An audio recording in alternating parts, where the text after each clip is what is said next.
mo.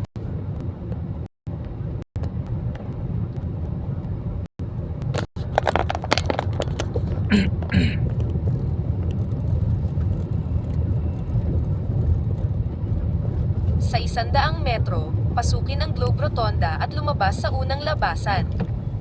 Oh, ganda.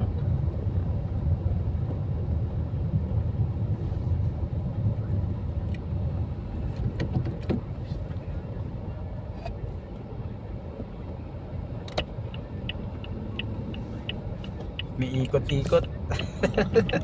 Kala mo talaga umiikot eh. Yung ano lang naman yan. Yung lights lang pala eh.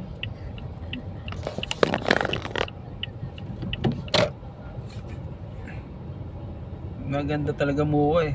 MOA. Dati po niyan ano eh, yan pa lang. Ginagawa pa lang SM na yan. Nagpa-fundraising dito si Richard Gutierrez eh. Dito dati. Yung ginagawa pa lang SM na yan.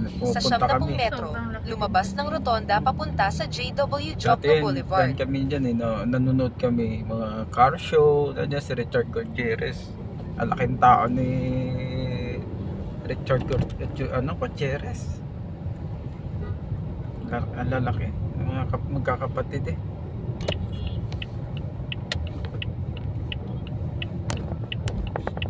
Nanonood kami dati. Wala pa to. Wala pa yan. High school pa lang yata ako nun. Ngayon, grabe. Sulputan na ano, ma'am, no? Magpatuloy ng 500 metro. Punta ka Pagkatapos dito sa ay lumiko mga sa kaliwa papunta sa Bradco Avenue. Ba yun? 2014 yata yun. Tawa ako kasi kasama ko yung pinsan ko. Pasyal kami dyan. Napagod ako kakalakad. Uwi na tayo. Malawak eh. Sa likod niyan eh. May paano? May playground, may pasyalan doon sa likod. Ang ganda unang doon. ilaw trapiko, tapos sa pangalawa So, ilaw may- trapiko, may rides lumiko pa. sa kaliwa.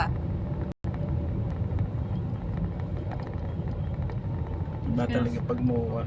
Yung sa kanila is Cavite pa. Uwi na tayo. Nasa Cavite pa sila. So, tutusin malapit lang Cavite eh. Hindi masyado Yung matraffic. traffic lang talaga. Sa traffic lang eh. Mhm. Pero kung mga ganito matraffic yan. Pero malapit lang eh. Subukan ko yung mga ganitong oras. Saglit lang.